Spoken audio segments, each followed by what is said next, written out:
नमस्कार दोस्तों, स्वागत है आपका एक बार फिर एक धमाकेदार खबर के साथ। आज की खबर सुनकर आपके रोंगटे खड़े हो जाएंगे क्योंकि देश की सबसे बड़ी अदालत से एक ऐसा वीडियो लीक हुआ है जिसने पूरे सिस्टम की पोल खोल करके रख दी है। सीजेआई सूर्यकांत साहब ने पहले युवाओं को कॉकरोच कहा, फिर सफाई दे दी कि मीडिया ने मेरे बयान को तोड़ मरोड़ करके पेश किया है।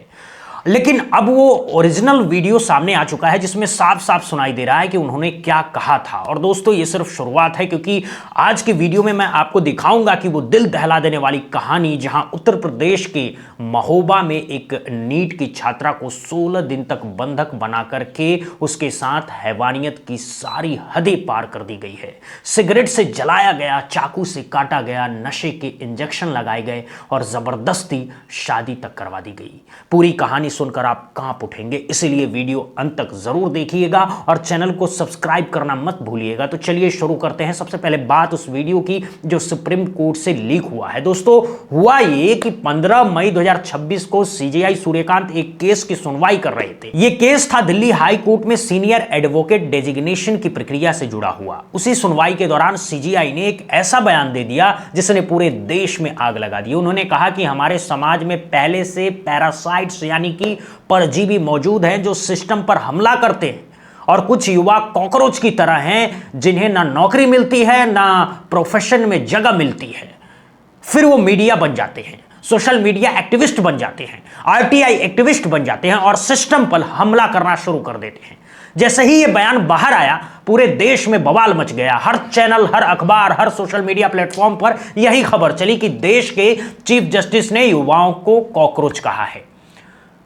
जब बवाल बहुत ज्यादा बढ़ा तो 16 मई को सीजेआई साहब ने सफाई दे दी। उन्होंने कहा कि मेरे बयान को मीडिया ने गलत तरीके से पेश किया है। मैंने युवाओं को कॉकरोच नहीं कहा है, मैंने तो उन लोगों को कहा था जो फर्जी डिग्री लेकर के वकालत कर रहे हैं, मीडिया और दूसरे प्रोफेशन में घुसपैठ कर रहे हैं। लेकिन दोस्तों, सवाल यह है कि अगर बयान फर्जी डिग्री वाले के खिलाफ था तो फिर वो शब्द ही क्यों इस्तेमाल किए जो पूरे यूथ पर लागू हो जाए। और अब जब वो ओरिजिनल वीडियो सामने आ गया है तो खुद देखिए, सुनिए और तय कीजिए कि सीजेआई साहब ने क्या कुछ कहा है। There are already parasites in society who attack you people, you attack the system, and you want to join hands with them. No, my lord. I understand, Lord. I understand. Have you seen there are youngsters like cockroaches, but they don't get any employment, they don't have any place in profession. Some of them become media, some of them become social media, some of them become RTI activists, some have become another activists, and they start attacking everyone. And you people file contempt petition because High Court is not taking up the matter of as if they. बयान में साफ साफ कहा जा रहा है कि cockroach जैसे युवा, उन्हें कोई एम्प्लॉयमेंट नहीं मिलता, फिर वो media, social media, RTI activist बनकर के सिस्टम पर हमला करते हैं। अब सोचने वाली बात यह है कि देश में बेरोजगारी अपने चरम पर है। करोड़ों युवा नौकरी की तलाश में दर दर भटक रहे हैं और जब वो सिस्टम से सवाल पूछते हैं, अपना हक मांगते हैं, तो उन्हें कॉकरोच और पैरासाइट्स कहा जाता है। यह कैसा इंसाफ है दोस्तों? क्या अदालत का काम सिर्फ टिप्पणी करना रह गया है? बहरहाल, अब बात करते हैं दो ऐसे जजों की जिन्होंने उम्मीद की एक किरण जगाई है। जस्टिस बीवी नागरत्ना और जस्टिस उज्जवल भुइयां ने, ये दोनों नाम आज पूरे देश में चर्चा का विषय बने हुए हैं। 18 मई 2026 को इन दोनों जजों ने एक ऐसा फैसला सुनाया जिसने उमर खालिद और शर्जिल इमाम जैसे लोगों की रिहाई की उम्मीद फिर से जगा दी है। बेंच ने जम्मू कश्मीर के सैयद इफ्तिखार अंद्राबी को नार्को टेस्ट केस में जमानत देते हुए कहा कि यूएपीए जैसे कड़े कानून में भी जमानत नियम है और जेल अपवाद। दोनों जजों ने सीधे सीधे जनवरी 2026 के उस फैसले पर सवाल उठाया जिसमें उमर खालिद और शर्जिल इमाम को जमानत नहीं दी गई थी। जस्टिस भुइयां ने कहा कि छोटे बेंच बड़ी बेंच के फैसले को नजरअंदाज नहीं कर सकती, यह न्यायिक अनुशासन के खिलाफ है। और दोस्तों, जो आंकड़ा कोर्ट ने पेश किया है वो चौंकाने वाला है। 2019 से 2023 के बीच पूरे देश में यूएपीए के मामले में दोषी सिद्धि की दर सिर्फ 1.5 से 4%। जम्मू कश्मीर में तो यह परसेंटेज से भी कम है। मतलब साफ है, 99% केसों में आरोपी बरी हो जाते हैं, लेकिन तब तक उनकी जिंदगी के 5-6 साल 10 साल जेल में बर्बाद हो चुके होते हैं। उमर खालिद पिछले 5 साल से जेल में बंद है, उन पर यूएपीए लगा हुआ है। जनवरी 2026 में जमानत खारिज हुई, अप्रैल में रिव्यू पिटीशन भी खारिज हो गई। लेकिन अब इन दोनों जजों के बयान के बाद उम्मीद की किरण फिर से जागी है। सवाल यह है कि क्या सिर्फ टिप्पणी काफी है, क्या सिर्फ ये कहना काफी है कि बेल नियम है, जेल अपवाद है, या फिर अदालतों को अब अपने फैसलों से ये दिखाना भी होगा। इसी बीच सीजेआई सूर्यकांत ने एक और बड़ा बयान दे दिया। उन्होंने कहा कि न्यायपालिका को अस्पतालों की तरह 24 घंटे काम करना होगा ताकि आम आदमी को तुरंत राहत मिल सके। बयान सुनने में बहुत अच्छा लगता है दोस्तों, लेकिन सवाल वही है, क्या यह सिर्फ कहने तक रहेगा या इसका जमीन पर क्रियान्वयन भी होगा? जब सुप्रीम कोर्ट 24 घंटे खुलेगा, जब रात 12 बजे याचिका सुनी जाएगी, तो शायद उमर खालिद जैसे लोगों को भी इंसाफ मिल पाएगा। अब दोस्तों आते हैं उस खबर पर जिसे सुनकर आपका कलेजा फट जाएगा। उत्तर प्रदेश का महोबा जिला, यहां एक नीट की छात्रा के साथ जो हुआ वो हैवानियत की सारी हदें पार कर गया। मध्य प्रदेश की रहने वाली ये लड़की महोबा में रहकर नीट की तैयारी कर रही थी। उसकी फार्मेसी पूरी हो चुकी थी, अब वो डॉक्टर बनने का सपना संजोए दिन रात पढ़ाई में लगी थी। 30 अप्रैल 2026 को जब वो लाइब्रेरी से अपने रूम लौट रही थी, तभी एक बड़ी 4 व्हीलर गाड़ी आकर के रुकी। उसमें से 2-3 लोग उतरे, उसे ज़बरदस्ती गाड़ी में खींच लिया और सीधे प्रयागराज ले गए।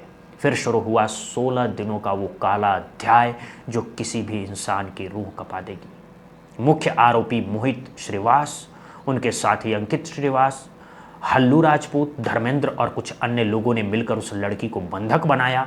हर 2 घंटे में उसे नशे के इंजेक्शन लगाए जाते थे, बार बार रेप किया जाता था, सिगरेट से उसके हाथ जलाए गए, चाकू से वार किया गया।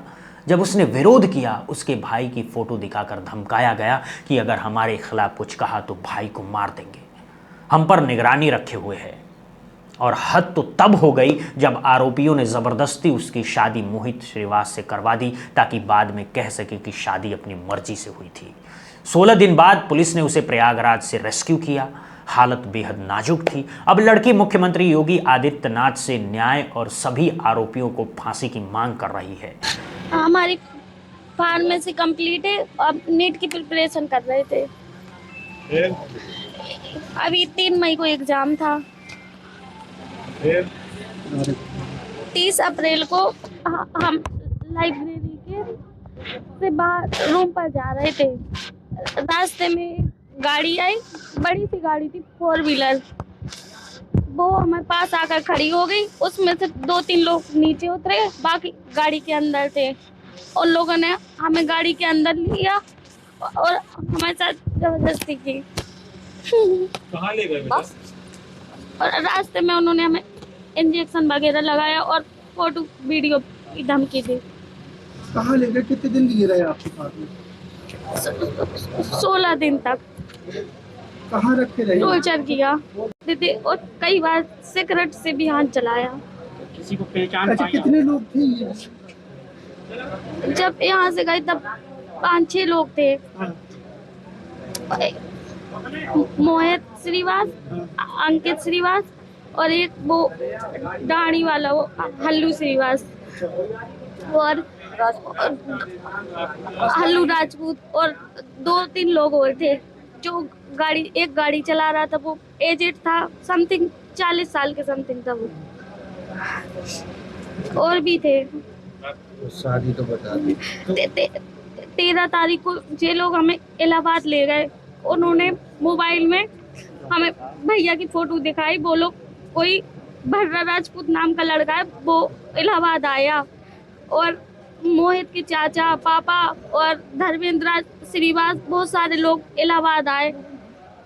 भर्रा राजपूत ने हमें अपने फोन में भैया की फोटो दिखाई। वो भैया पे बोल रहा था निगरानी रखे हुए है और हमें नशा के इंजेक्शन लगाए। बोल रहा कि मोहित से शादी कर लो तो हम भैया को छोड़ देंगे और फोटो वीडियो सब कुछ डिलीट कर देंगे। शादी उन्होंने शादी की हमारे साथ। 3 आरोपियों को न्यायिक हिरासत में भेज दिया गया है, बाकी की तलाश जारी है। हालांकि एक वायरल वीडियो में आरोपी ये दिखाने की कोशिश कर रहा है कि शादी अपनी मर्जी से हुई थी, लेकिन महोबा डीएसपी वंदना सिंह ने साफ कहा है कि उस वीडियो की भी जांच की जा रही है। दोस्तों, ये कोई पहली घटना नहीं है। इससे पहले कानपुर में भी एक नीट की नाबालिग छात्रा को 6 महीने तक बंधक बनाकर कोचिंग के 2 शिक्षकों ने रेप किया। कोटा में भी ऐसी घटनाएं हो चुकी है। सवाल यह है कि जब देश में लाखों लड़कियां डॉक्टर बनने का सपना लेकर घर से निकलती हैं तो क्या उनकी सुरक्षा की जिम्मेदारी किसी की नहीं है? जब बेटियां पढ़ने जाती हैं तो उनके साथ ऐसी हैवानियत क्यों होती है? और सबसे बड़ा सवाल, क्या अदालतें ऐसे मामलों में कोई सख्त नजीर पेश करेगी? सीजीआई साहब जो 24 घंटे की अदालत की बात कर रहे हैं, क्या इन बेटियों के लिए भी रात रात भर सुनवाई होगी? क्या इनके आरोपियों को जल्द से जल्द सजा दिला पाएगी ये अदालत, या फिर सिर्फ बयान देकर मामला ठंडे बस्ते में डाल दिया जाएगा? दोस्तों, एक तरफ नीट का पेपर लीक हो रहा है, परीक्षा दोबारा करवानी पड़ रही है, दूसरी तरफ नीट की छात्राएं बंधक बनाई जा रही हैं, उनकी इज्जत तार तार की जा रही है। ये देश किस दिशा में जा रहा है दोस्तों? जब देश का चीफ जस्टिस युवाओं को कॉकरोच कहता है, जब बेरोजगार युवाओं को पैरासाइट्स कहा जाता है, जब बेटियों के साथ हैवानियत होती है और इंसाफ मिलने में सालों लग जाते हैं, तो आम आदमी आखिर जाए तो जाए कहां? अदालतों का काम सिर्फ टिप्पणी करना नहीं है, अदालतों का काम है फैसला सुनाना, न्याय देना और ऐसी नजीर पेश करना कि आगे से कोई ऐसा अपराध करने की हिम्मत न जुटा सके। आप ही बताइए दोस्तों, क्या सीजेआई सूर्यकांत के बड़े बड़े वादे जमीन पर उतर पाएंगे? क्या उमर खालिद को जमानत मिल पाएगी? क्या महोबा की उस बेटी को इंसाफ मिलेगा? और क्या इस देश के युवाओं को कॉकरोच कहने वाले बयानों पर कोई जवाबदेही तय होगी? कमेंट करके जरूर बताइएगा। अगर वीडियो पसंद आई हो तो लाइक करिए, चैनल को सब्सक्राइब करिए और बेल आइकन जरूर दबाइएगा ताकि ऐसी हर अहम खबर सबसे पहले आप तक पहुंचे। मिलते हैं अगली वीडियो में एक और बड़ी खबर के साथ। तब तक के लिए जय हिंद, जय भारत, नमस्कार।